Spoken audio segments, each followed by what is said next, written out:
নমস্কার, B point এই YouTube চ্যানেলে প্রত্যেককেই স্বাগতম জানাই।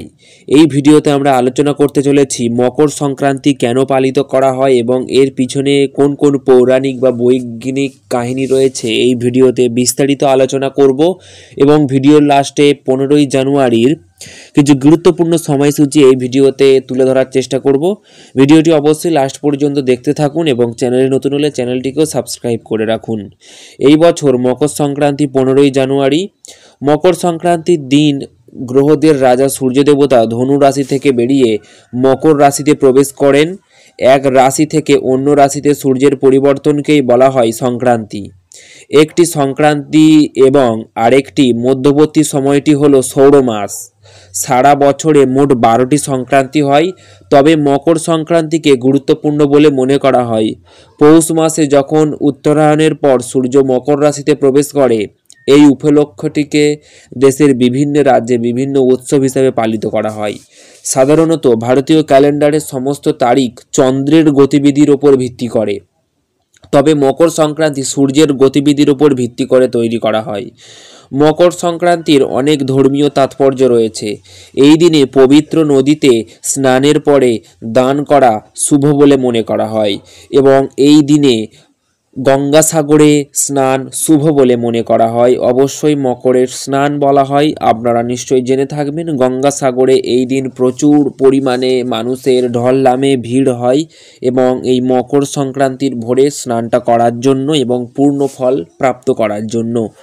এছাড়াও মকর সংক্রান্তির দিনে খড় মাস শেষ হয় এবং এক মাসের জন্য নিষিদ্ধ করা শুভ কাজগুলি আবার শুরু হয়। শুধু ধর্ম নয়, বিজ্ঞানেও মকর সংক্রান্তির গুরুত্ব অপরিসীমা। মকর সংক্রান্তির বৈজ্ঞানিক কিছু গুরুত্ব রয়েছে। গ্রহের রাজা সূর্য ঈশ্বর সমস্ত 12টি রাশিকে প্রভাবিত করেন, তবে কর্কট এবং মকর রাশিতে তার প্রবেশ খুবই গুরুত্বপূর্ণ। সূর্য ঈশ্বর 6 মাসের ব্যবধানে এই দুটি রাশিতে প্রবেশ করেন।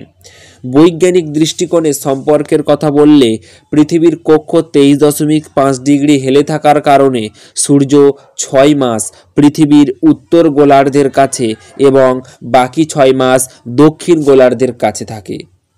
মকর সংক্রান্তির আগে সূর্য দক্ষিণ গোলার্ধের কাছাকাছি অর্থাৎ উত্তর গোলার্ধ থেকে অপেক্ষাকৃত দূরে থাকে, যার কারণে উত্তর গোলার্ধে রাত দীর্ঘ এবং দিন ছোট হয় এবং এটি শীতকাল হয়। একই সময়ে মকর সংক্রান্তি থেকে সূর্যর উত্তর গোলার্ধের দিকে অগ্রসর হতে শুরু করে, তাই এই দিন থেকে উত্তর গোলার্ধের রাতগুলি ছোট এবং দিন দীর্ঘ হতে শুরু করে এবং ঠান্ডাও কমতে শুরু করে। মকর সংক্রান্তির ধর্মীয় কিছু তাৎপর্য রয়েছে। মকর সংক্রান্তির দিনে গঙ্গা স্নান, সূর্যের পূজা এবং তীর্থস্থান দান করা বিশেষভাবে শুভ। এই উপলক্ষে প্রদত্ত অনুদান শতগুণ ফেরত আসে বলে বিশ্বাস। মকর সংক্রান্তির দিনে তিলের বিশেষ গুরুত্ব রয়েছে। কথিত আছে, তিল মিশিয়ে জলে স্নান করলে এবং তিলের তেল দিয়ে শরীরে মালিশ করলে পূর্ণ ফল পাওয়া যায় এবং পাপ নাশ হয়। মকর সংক্রান্তির আয়ুর্বেদিক কিছু গুরুত্ব রয়েছে। ধর্মীয় ও বৈজ্ঞানিক কিছু গুরুত্ব ছাড়াও মকর সংক্রান্তির আয়ুর্বেদিক গুরুত্ব রয়েছে। এই দিনে চাল, তিল ও গুড় দিয়ে তৈরি জিনিস খাওয়া হয়। তিল এবং গুড় থেকে তৈরি জিনিস খাওয়া স্বাস্থ্যের উন্নতি করে এবং রোগ প্রতিরোধ ক্ষমতাকেও বৃদ্ধি করে। তো আসুন জানা যাক 15ই জানুয়ারির কিছু গুরুত্বপূর্ণ সময়সূচি এবং এই নির্দিষ্ট সময়সূচির মধ্যেই আপনারা আপনাদের শুভ কাজগুলি করার চেষ্টা করবেন। তো আসুন জানা যাক, এক সেকেন্ড। তো এখানে আমরা 15ই যে জানুয়ারি রয়েছে, 15ই জানুয়ারি 29শে পৌষ সোমবার চতুর্থী দিবাঘটিকা 9:46 ছেড়ে যাবে এবং 28শে পৌষ 14ই জানুয়ারি রবিবার তৃতীয়া দিবাঘটিকা 12:06 ছেড়ে যাবে। মানে রবিবার দিনকে 12:06 চতুর্থী পাবে এবং সোমবার দিন 9:46 চতুর্থী ছেড়ে যাবে। এবং অবশ্যই এই দিনে যাত্রা নেই। দিবাঘটিকা একটা 5 গছে যাত্রা শুভ। পূর্বে ও দক্ষিণে নিষেধ, শুভকর্ম দীক্ষা আছে, বিবিধ রয়েছে পঞ্চমীর একদিষ্ট সপিণ্ডন, দিবাঘটিকা 9:46 মধ্যে চন্দ্রদগ্ধা, উত্তরায়ণ সংক্রান্তি, সংক্রান্তিকৃত ও স্নান দানাদিও অন্নধায়, রাত্রিদণ্ডে সায়ং সন্ধ্যা কর্তব্য, প্রদোষে সন্ধ্যা 5:08 গতে, রাত্রি ঘটিকা 6:44 মধ্যে শ্রী শ্রী সত্যনারায়ণের ব্রত রয়েছে এবং এই দিনে মকর সংক্রান্তির পৌষ পার্বণ, আচারবশত সদরব্রত, গোস্বামী মতে দধি সংক্রান্তির ব্রত, মকরাদি স্নান, মকর সংক্রামণ রম্ভকল্পে মাঘকৃত রাম্ভ এবং পৌষ সংক্রান্তি শ্রী শ্রী গঙ্গা দেবীর আবির্ভাব উপলক্ষে গঙ্গাসাগর সঙ্গমে স্নান করবেন এবং কপিল মুনির আশ্রম দর্শন লাভ এবং ওখানে পূজা দেবেন।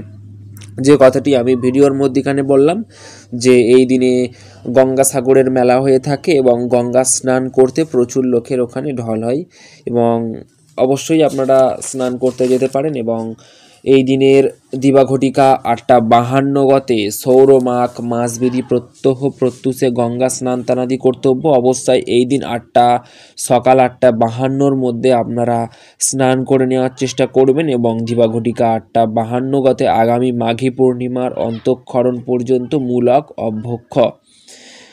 এবং অবশ্যই সমুদ্র সৈকত দীঘার মোহনায় শ্রীযুক্ত প্রণব কুমার কর মহাশয়ের সভাপতিত্বের 10 দিন ব্যাপী মহাসমরায় সমুদ্র আরতি সহ পৌষ মেলা অনুষ্ঠিত হইবে এবং এই দিনে অমৃতযোগ রয়েছে দিবাঘটিকা 7:48 মধ্যে 10:44 গতে, 12:52 গতে, রাত্রি ঘটিকা 6:14 গতে, 8:50 মধ্যে, 11:24 গতে, 2:51 মধ্যে। মহেন্দ্রযোগ রয়েছে দিবাঘটিকা 9:09 গতে, 4:38 মধ্যে। এই নির্দিষ্ট সময়ের মধ্যে আপনারা স্নান করবেন গঙ্গায়, গঙ্গাসাগরে গঙ্গা স্নান করবেন এবং অবশ্যই আপনাদের যে পৌরাণিক তথ্যগুলো শোনালাম অবশ্যই আপনারা শেয়ার করুন। ভিডিওটি ভালো লেগে থাকলে অবশ্যই লাইক করুন, চ্যানেলে নতুন হলে চ্যানেলটিকে সাবস্ক্রাইব করে রাখুন এবং এই পৌষ পার্বণ সম্পর্কে আরও কিছু গুরুত্বপূর্ণ তথ্য আপনাদের সঙ্গে শেয়ার করব নেক্সট ভিডিওতে। ভিডিওটি ভালো লেগে থাকলে অবশ্যই একটি লাইক করুন, সাবস্ক্রাইব করুন। দেখা হচ্ছে নতুন কোনো একটি ভিডিওতে। ধন্যবাদ।